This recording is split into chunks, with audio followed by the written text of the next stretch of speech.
इस साल नवरात्रि का पर्व 26 सितंबर 2022 से आरंभ होने जा रहा है। घरों में नवरात्रि के पर्व को मनाने के लिए तैयारियां आरंभ हो चुकी है। हिंदू धर्म में मां दुर्गा को विशेष स्थान प्राप्त है। मां दुर्गा को शक्ति प्रतीक माना गया है। ऋग्वेद के अनुसार मां दुर्गा ही आदि शक्ति है। पौराणिक कथाओं में मां दुर्गा को सभी मनोकामनाओं को पूर्ण करने वाली देवी माना गया है। इसके साथ ही जीवन में आने वाली हर परेशानियों को दूर करने में मां दुर्गा की पूजा को प्रभावशाली माना गया है। आपका स्वागत है हमारे चैनल भक्ति वेदा में और आज की इस वीडियो में हम बात करेंगे मां दुर्गा के आगमन की विभिन्न सवारी क्या है और ये कैसे तय होता है कि मां दुर्गा इस नवरात्रि किस सवारी से धरती पर आ रही हैं और इसका भक्तों के जीवन में क्या प्रभाव पड़ता है। हिंदू धर्म में हर देवी देवता का एक विशेष वाहन होता है जो कुछ अलग संदेश भी देता है। जैसे प्रथम पूज्य गणेश जी का वाहन चूहा है। चूहा बुरे विचारों का नाश करता है। इसी प्रकार भगवान शिव के वाहन नंदी यानी एक बैल है जो ताकत और पौरुष के प्रतीक हैं। अब बात करेंगे मां दुर्गा के वाहन की। देवी का वाहन वैसे तो सिंह है, लेकिन यह तभी तक उनका वाहन है जब वे युद्धरत होती हैं। भक्तों के पास आने के लिए मां भगवती अलग अलग वाहनों का चुनाव करती हैं।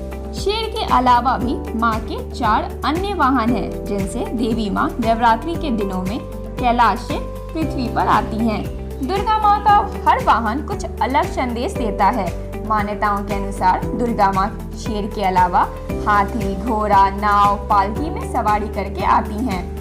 हर साल वे 2 अलग अलग वाहनों पर आती और जाती हैं। मां दुर्गा हर बार अलग अलग वाहनों पर सवार होकर आती हैं। ऐसे में आपके मन में भी यह सवाल उठता होगा कि आखिर किस तरह वाहन का निर्धारण किया जाता है कि इस बार इस वाहन से सवार होकर मां आएंगी। आपको बता दें कि इसका निर्णय वार यानी दिन के अनुसार किया जाता है। इसका उल्लेख देवी भागवत पुराण के एक श्लोक में किया गया है। श्लोक के अनुसार नवरात्रि जिस दिन शुरू हो रही है उसी के आधार पर मां अपने वाहन पर सवार होकर भक्तों से मिलने धरती पर आती हैं।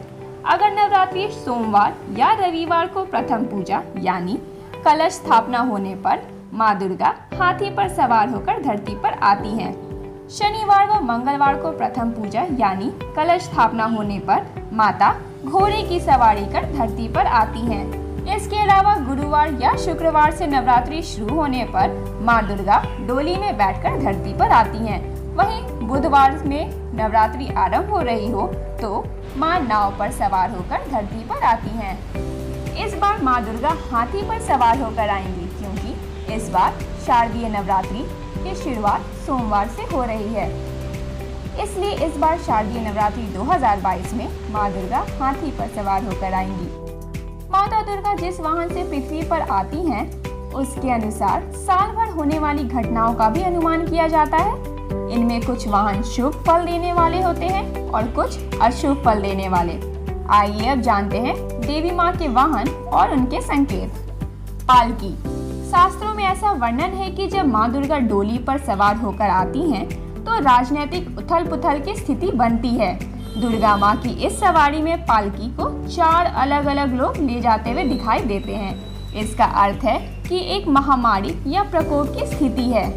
इस वाहन पर मां दुर्गा के आगमन या प्रस्थान के संकेत को समझें तो जब तक मनुष्य एक दूसरे की मदद नहीं करते और एकजुट नहीं होते, तब तक आने वाली महामारी से वे जूझते रहेंगे और जीवन की यात्रा कठिन होगी।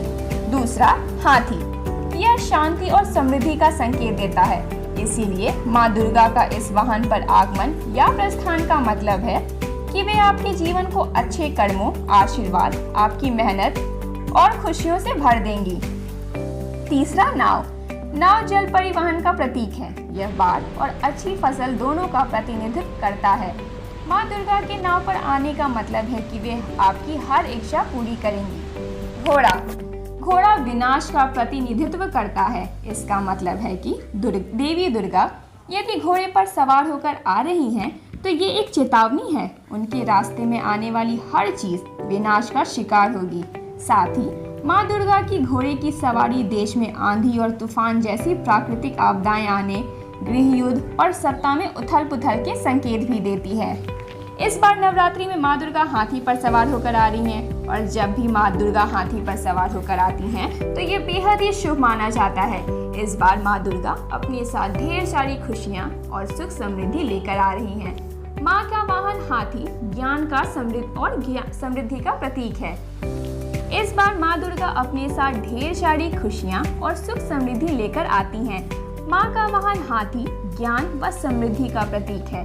इससे देश में आर्थिक समृद्धि आएगी, साथ ही ज्ञान की वृद्धि होगी। अब बात करते हैं माँ के प्रस्थान की सवारी के बारे में। जिस तरह से माता के आगमन की सवारी दिनों के अनुसार निश्चित होती है, उसी प्रकार माता के प्रस्थान की सवारी भी दिनों के अनुसार ही निश्चित होती है। नवरात्रि का आखिरी दिन से पता चलता है कि माँ दुर्गा का प्रस्थान किस सवारी पर होगा, यानी नवरात्रि के आखिरी दिन कौन सा वार है यानी दिन है, उसी के मुताबिक देवी के प्रस्थान का वाहन भी तय होता है। देवी भागवत पुराण में इसका भी जिक्र एक श्लोक में किया गया है। इस श्लोक के अनुसार अगर नवरात्रि का समापन रविवार और सोमवार को हो रहा है तो माँ भैंसे की सवारी से जाती हैं। इसका संकेत होता है कि देश में शोक और रोग बढ़ेंगे। शनिवार और मंगलवार को नवरात्रि का समापन हो तो माँ मुर्गे पर सवार होकर धरती से जाती हैं। इसका मतलब है कि दुख और कुष्ठ की वृद्धि होगी। वहीं बुधवार और शुक्रवार को नवरात्रि समाप्त हो रही है तो माँ की वापसी हाथी पर होती है, जो अतिवृष्टि यानी अत्यधिक बारिश का सूचक है। इसके साथ ही अगर नवरात्रि का समापन गुरुवार को हो रहा है तो माँ दुर्गा मनुष्य के ऊपर सवार होकर जाती हैं, जो सुख और शांति की वृद्धि का सूचक होता है। आपको वीडियो कैसा लगा कमेंट करके जरूर बताएं। वीडियो पसंद आया हो तो लाइक करें और ऐसी ही धार्मिक बातों की जानकारी के लिए हमारे चैनल को सब्सक्राइब करें, क्योंकि हमारा मिशन है आपको सनातन धर्म से जोड़ना।